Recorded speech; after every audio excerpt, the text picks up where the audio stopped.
Tivemos 7 jogos nesta quarta-feira pelo Campeonato Brasileiro. O Abel Neto, que está aqui conosco, conta como foi essa rodada que beneficiou essencialmente o Corinthians cada vez mais perto do título. Abel, boa noite. Boa noite, Renata. Boa noite a todos. É verdade. O Corinthians cada vez mais perto do título. Inclusive, a gente tem uma arte para mostrar um pouco disso, né? Antes do início desses jogos da noite, do início da rodada, a diferença do Corinthians para o segundo colocado, que era o Santos, era de 8 pontos. Era de 6 pontos, na verdade. Mas o Santos perdeu, o Palmeiras também, e além do Corinthians que venceu, só o Grêmio venceu. Então, essa diferença do líder para o vice-líder agora é de 8. Passou de 6 para 8, ou seja, uma rodada excelente para o Corinthians. Daqui a pouco a gente vai ver como foram os jogos desses 4 primeiros colocados. Antes, vamos ver as outras 3 partidas da noite no Brasileirão, começando com Flamengo e Cruzeiro lá na Ilha do Urubu, no Rio de Janeiro. E o rubro-negro carioca fez 1-0 nesse chute de canhota do Everton. 1-0. E já lá no final do segundo tempo, Vinícius Júnior de bico, estilo Romário. Um lindo gol do garoto da base do Flamengo, 2-0 para o Flamengo contra o Cruzeiro. Sport e Botafogo jogaram na Ilha do Retiro, no Recife. E olha o Magrão, goleiro Magrão. Não faz isso, Magrão, com a torcida do Sport. O Magrão, excelente goleiro, ídolo da torcida do Sport, mas hoje foi muito mal. E o Bruno Silva aproveitou para fazer 1-0 ali, aproveitou a falha do goleirão do Sport. O segundo foi do Marcos Vinícius, um belo gol. E o Sport ainda diminuiu com o André.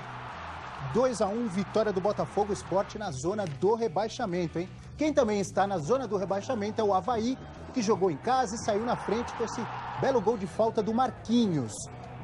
Mas o Bahia, olha só, cobrança de falta do Juninho, a bola bateu nas 2 traves, o Edgar Júnior aproveitou para empatar. E o segundo gol, o gol da vitória do tricolor baiano, também foi do Edgar Júnior, 2-1 de virada sobre o Avaí, que continua na zona do rebaixamento. Agora sim, a gente vai ver como foram as partidas dos 4 primeiros colocados para entender essa alegria e esse otimismo da torcida do Corinthians. O Palmeiras, que ainda sonhava em se aproximar do Corinthians, enfrentou o Sport lá em Salvador. O Sport não, o Vitória. O Vitória, que luta contra o rebaixamento, fez 1-0 com o Iago. E depois, aproveitando a falha do Juninho, o colombiano Trellis fez 2-0 ainda no primeiro tempo.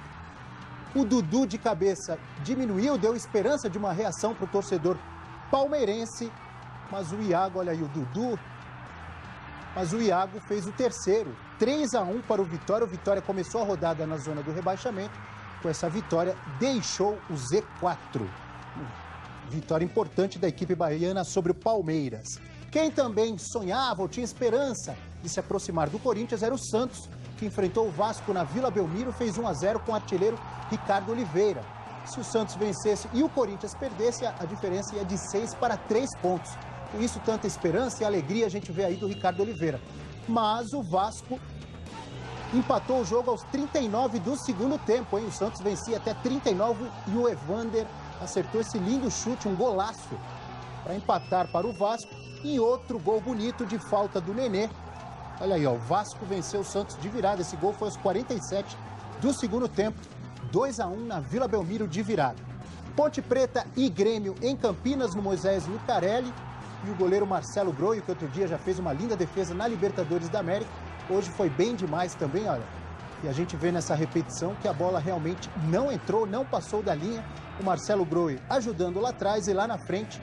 Cruzamento do Léo Moura e o Ramiro de cabeça, garantindo mais uma vitória do Grêmio, hein?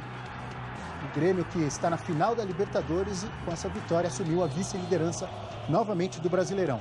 O líder Corinthians foi a Curitiba enfrentar o Atlético Paranaense. E para ser campeão, além de competência, tem que ter sorte. Foi o que o Timão teve nesse chute na trave do Felipe Gedós. E depois, mão na bola do Fagner. O Nicão foi para a cobrança de pênalti. E o Walter, primeiro jogo dele como titular em 2017, no lugar do Cássio, que está na seleção brasileira, defendeu ali com o pé, defendeu a cobrança de pênalti. Já no segundo tempo, Giovanni Augusto garantiu a vitória, que saiu do banco de reservas e fez o único gol do jogo. Contou com uma ajudinha do goleiro Everton, ali do Atlético Paranaense. Vitória importante do Corinthians, Renata e amigos. E a gente vê aqui mais uma vez por quê, olha aí, ó. Abrindo uma boa vantagem para o Grêmio. E esses 7 primeiros colocados, se terminasse o campeonato hoje, estariam na Libertadores da América, né? Os 4 primeiros, além do Cruzeiro, campeão da Copa do Brasil, indo direto para a fase de grupos. Botafogo e Flamengo iriam para a pré-Libertadores. E olhando a parte de baixo da tabela, Sport, Ponte Preta, Avaí e Atlético Goianiense na zona do rebaixamento. Amanhã teremos mais 3 partidas para terminar essa 33ª rodada. No Pacaembu, São Paulo e Chapecoense, Atlético Mineiro e Atlético Goianiense em Belo Horizonte, na Arena Independência, e no Maracanã, Fluminense e Curitiba às 9 da noite para completar a 33ª rodada desse Brasileirão. Renata. Muito obrigada, Abel. Boa noite para você. Boa noite. Já no